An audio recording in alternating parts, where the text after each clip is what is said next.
vão para literalmente conhecer aquilo que os que ficaram não teriam o trabalho de fazê-lo.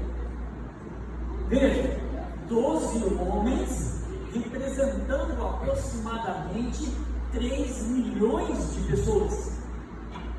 O acampamento ficou lá em Parã. E esses homens foram agora fazer o reconhecimento da terra.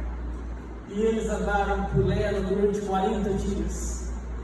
E aí então eles viram todas as características. E agora a gente vai ler o relatório a partir do verso 25. Acompanhe comigo, capítulo 13, verso 25. Ao cabo de 40 dias voltaram de espiar a terra. Caminharam e vieram a Moisés e a Arão e a toda a congregação dos filhos de Israel no deserto de Parã, a Cádiz, e deram-lhes conta a eles e a toda a congregação, e mostraram-lhes o fruto da terra.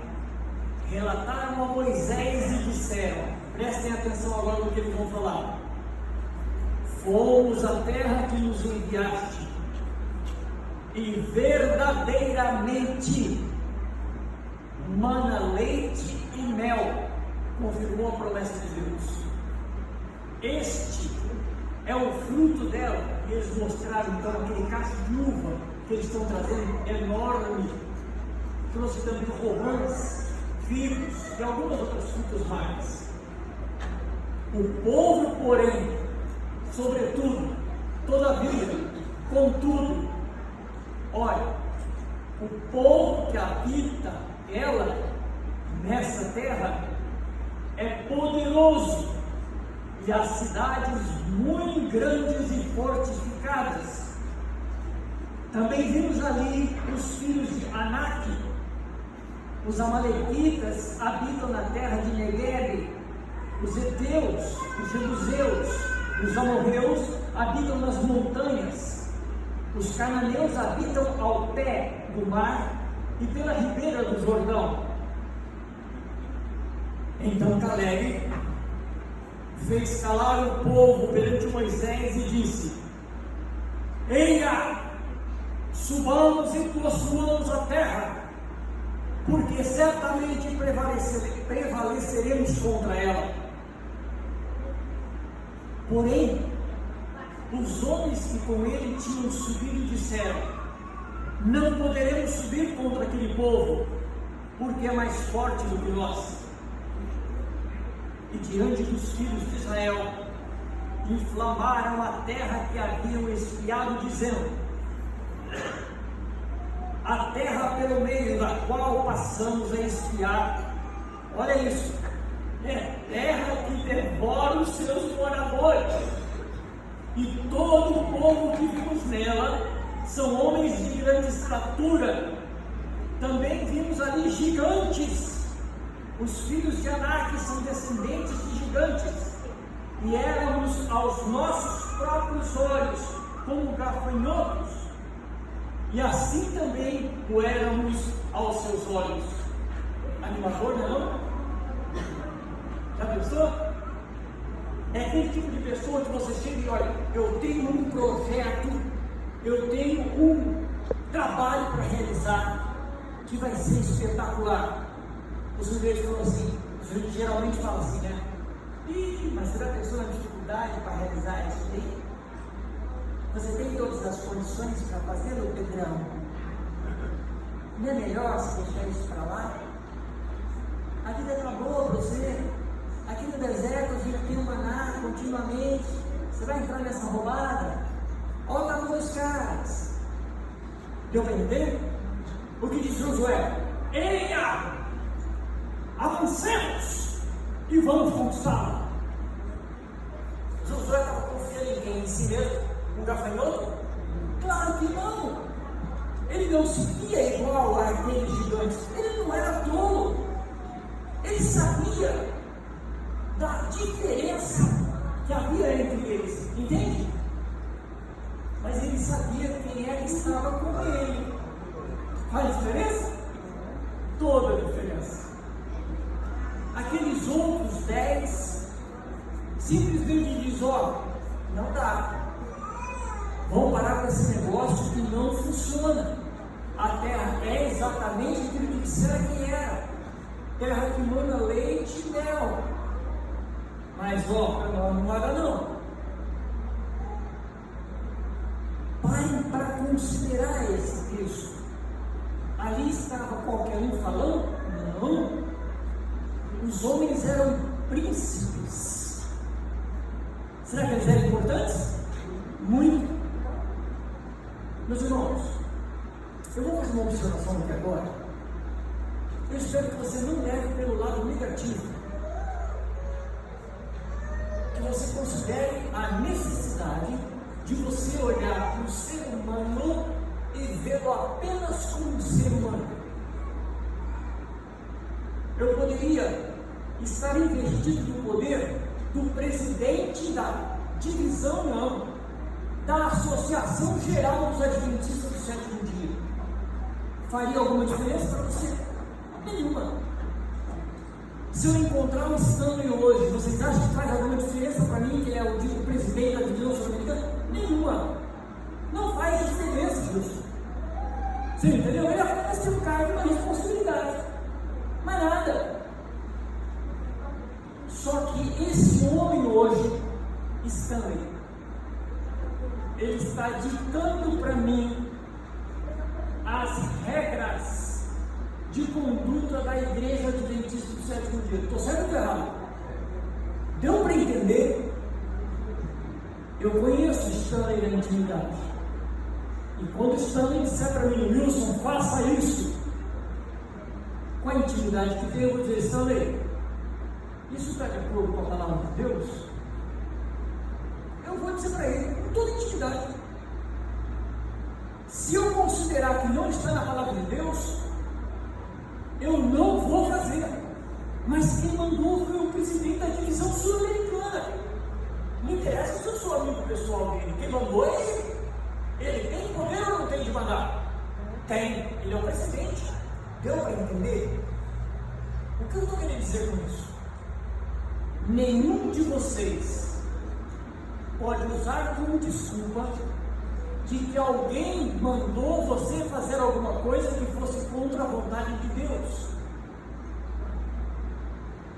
O problema dele lá com Deus é dele. Mas o problema seu de decidir aceitar a ordem de um homem ou não é teu. Você é responsável pela sua decisão. Lembra de quando eu comecei a falar e eu falei das pessoas que parece que viviam num outro mundo e não na realidade? Tem pessoas assim. Pessoas que na verdade consideram, deixa que eles decidam. O que a maioria decidir para mim está bom. É o famoso em cima do muro. É o famoso Maria que vai com as outras. E Deus não admite isso para você e nem para mim. Você tem o direito de chegar para Deus e dizer, Senhor, eu não quero ir para o céu. Você tem o direito de fazer isso. Senhor, eu quero hoje parar de viver. Pimba! Você tem o direito. Deus não vai tirar de você essa capacidade. Mas é esse o projeto de Deus para você, velho? Não. O projeto de Deus para você é vida eterna. E a sua vida pertence a quem? Para quem, velho? A Deus. Então, enquanto Ele te der vida, velho, você, portanto, é obrigada a estar aqui e viver da melhor maneira possível. Estou certo ou estou errado? É a Bíblia. É a Bíblia, a palavra de Deus. Entende? Tem dificuldade? Muitas. Não é pouca, não. O fardo é leve? Nem um pouco. Mas o que nós lemos agora há pouco? Vinde a mim, todos vós que estáis cansados e sobrecarregados, e eu quê? Vos aliviarei. Eu, disse Jesus, tomarei de vós a carga e vocês vão levar a minha. Qual é a carga dele? Verá, salvar o Pedrão. Tua responsabilidade, neném. Você tem que pegar o pedacinho e fazer ele entender quem ele é. Não é porque ele é dois, não. Dois não, é grande, só grande, com 2 irmãos. Desculpe a brincadeira, que eu amo muito esse rapaz, e a gente abusa muito. O fato é que você tem que entender que ninguém nesse planeta pode decidir nada por você. Nem teu pai, nem tua mãe. Pai não salva filho. Filho não salva pai. Mãe não salva filho. Aqueles príncipes trouxeram um relatório negativo. 10. A multidão, como alienada parecendo ser, que fez? Aderiu à ideia do cara. É mais fácil ficar aqui no sossego que nós estamos do que encarar a guerra com os caras lá fora, lá dentro. Entendeu? Vamos ficar aqui todo mundo em paz, está tudo muito bem, nós já chegamos num lugar adequado, achamos um lugar até para deixar já 2 tribos e meia. Não foi o que aconteceu? Se você continuar lendo o capítulo 14, você vai notar que essa sedição, essa indução, esse convencimento leva literalmente o povo a optar por não acreditar em Deus. 10 homens. 10 homens de Deus. 10 homens escolhidos por Deus. Foram um instrumento adequado para convencer todas aquelas 3 milhões de pessoas de que Deus não era o suficiente para colocá-las lá dentro. Você acha que você está seguro onde você está? Você acha que você está seguro ouvindo o que eu estou falando? Você acha que você está seguro ouvindo as minhas opiniões?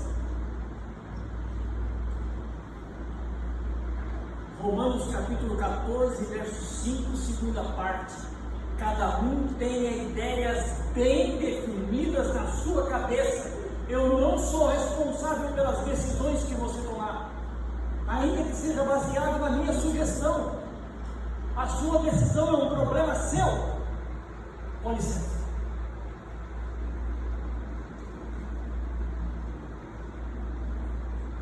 No entanto, aquelas pessoas escolheram seguir aqueles 10 homens e deixar a opinião de Josué e Caleb de lado e ficar em paz, correto? Nada. Eles quiseram apedrejar aqueles que pensavam de maneira diferente, porque eles incomodavam. Josué e Caleb estão dizendo: gente, vamos encarar esses caras aí, porque Deus é conosco, e para Deus não tem gigante. Deus é o gigante. Mas será que Deus vai estar com a gente? Porque essa terra aí consome pessoas. Só para trazer uma lembrançazinha para vocês que vai acontecer daqui 45 anos depois, ok? Vocês se lembram como foi que eles derrubaram os muros de Jericó? Pegaram a Ariete, aquela madeira pesada, e bateram no muro até cair, não foi? Não. Derrubaram o muro num grito.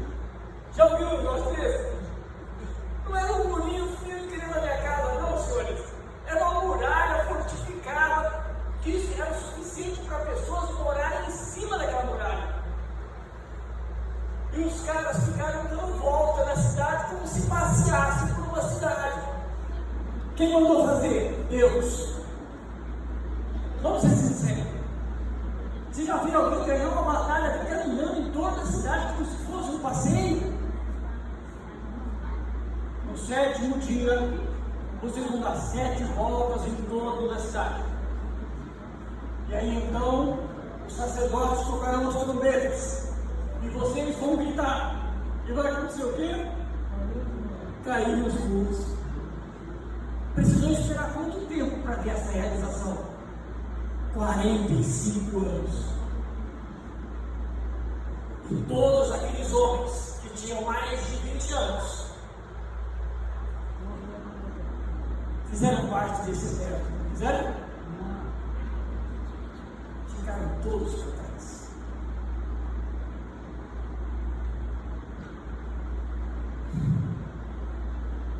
Meus irmãos, desesperadamente, eu venho te dizer, nós estamos às portas da Canaã celestial.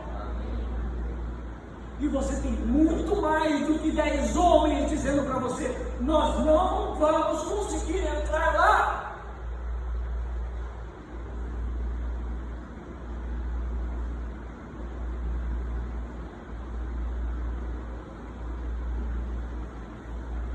Isso aqui, ó, já foi característica da nossa identidade. Como adventista, nós somos chamados o povo da Bíblia. Acabou, senhores. O nosso povo não lê mais a Bíblia. O nosso povo não lê mais a Bíblia. No meu tempo, quando eu fiz faculdade de teologia, nós éramos obrigados a visitar as igrejas. Qualquer igreja, quantas igrejas houvessem, nós tínhamos que visitar. E assistir um culto e trazer um relatório do sermão que foi pregado. E as igrejas mais próximas do IAE eram as mais visitadas, obviamente. Era onde tinha a faculdade para estudar. Então nós íamos em dupla. Pegávamos a Bíblia, botávamos embaixo do braço, bloquinho de anotação e sentávamos ali no banco da frente para ouvir o pastor do seu sermão. E quando terminava, esses teólogos saíam cumprimentando o pastor que havia pregado. E antes de a gente falar qualquer coisa com esse indivíduo, ele dizia, antes de qualquer coisa, vocês são adventistas, não são? Aí ele dizia, tão sem jeito, né? Somos sim. Vocês fazem curso de teologia, não é isso? Sim, senhor. Como é que o senhor descobriu? Aí ele dizia, é porque toda a passagem bíblica que eu falei, vocês confirmaram se estava escrito ela ou não na Bíblia. Isso foi no passado. No presente, você tem que insistir com a igreja para abrir a Bíblia e acompanhar a gente na leitura. Por isso o meu desespero. Porque o diabo está como um leão, buscando quem possa tragar.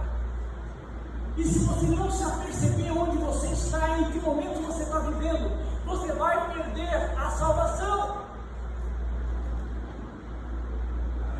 Nós já estamos salvos, senhores. Nós fomos salvos na cruz do Calvário através da morte de Jesus. Isso é ponto passivo. Jesus já nos salvou. Isso é justificação pela fé. E depois de salvos, agora começou então uma novidade de vida. Não vivemos mais nós, Cristo é que tem que viver em nós. Mas é uma luta terrível. Assim como Paulo no passado, nós no presente temos dificuldade para obedecer o Senhor e andar nos caminhos do Senhor. Então nós nos sacrificamos, nós nos sujeitamos quando desejamos seguir as coisas que o Senhor orienta. Entende isso? Se você não entender que a salvação é individual, se você não entender que na sua casa você não tem compromisso com nenhum dos membros que estão lá para serem salvos. Desculpa, Gilson.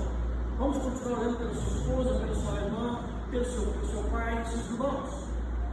Mas, mano, você não tem a responsabilidade de salvar eles. Você tem que trabalhar por eles. Mas a salvação é um compromisso de Deus com eles. É um trabalho do Espírito Santo, você entende? O que nós precisamos fazer é testemunhar o amor que há em nós. Não porque nós amamos, não. Porque o amor que há em nós é o Espírito Santo que nós habita. Deus é o quê? Amor. E o Espírito Santo é quem? É Deus. Eu sou o templo, você é o templo do Espírito Santo. Então o que nos distingue dos que estão fora dessa realidade de salvação é a presença do Espírito Santo. Ora, se não vivo mais eu, mas Cristo vive em mim, Cristo vive em mim através de quem?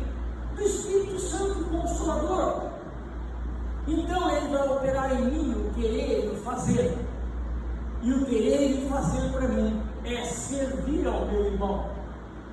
Então, quando eu me encontrar com o Pedro, eu não tenho que discutir com ele o time que ele torce. Eu não tenho que discutir com ele quanto ele está ganhando. Eu não tenho que discutir com ele que partido ele votou ou deixou de votar. Não, eu tenho que amar esse moço indistintamente.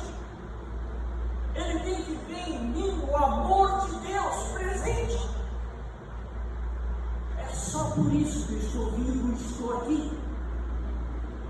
Entende? É a única justificativa para eu estar aqui.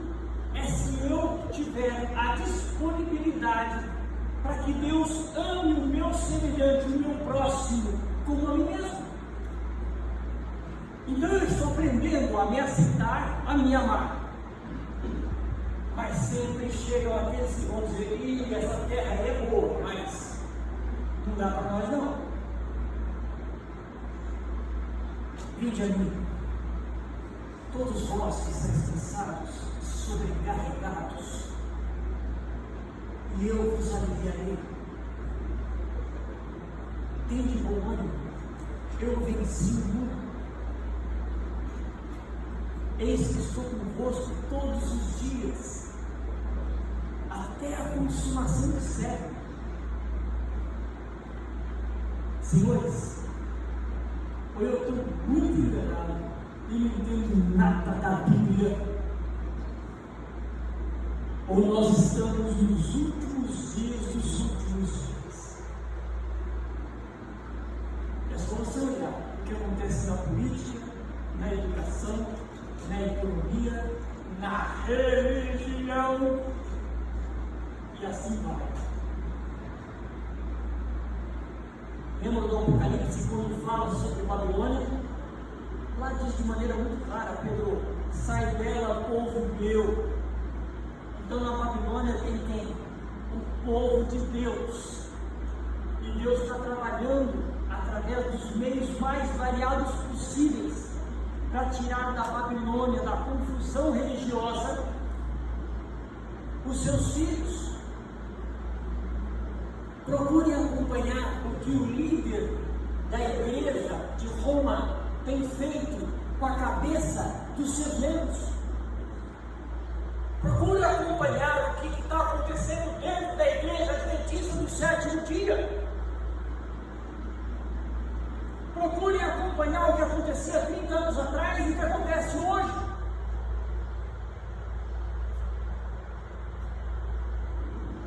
Eu conheço pessoas que deixaram a igreja tipo 20, 30 anos atrás e voltaram recentemente para a igreja. Eles dizem: Wilson, eu desconheço essa igreja, eu não estou encontrando mais a igreja quando eu saí. E aí, como é que você fica? Problema teu. Problema teu, porque nesse mundo tereis aflição. Você não vai conviver com amigos não, meu irmão. Quer dar ouvido para aquele pessimista que acha que a coisa não vai dar certo? Problema teu, é escolha tua. Se você vai dar ouvidos para Josué e Caleb, é problema teu. Ninguém vai se meter nessa história. Nem Deus te impede de decidir sobre você mesmo. Quem escolhe o teu caminho é você. Entende isso?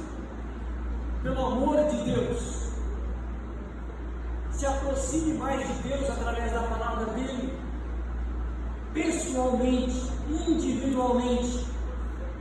Tenha a sua própria experiência com Deus.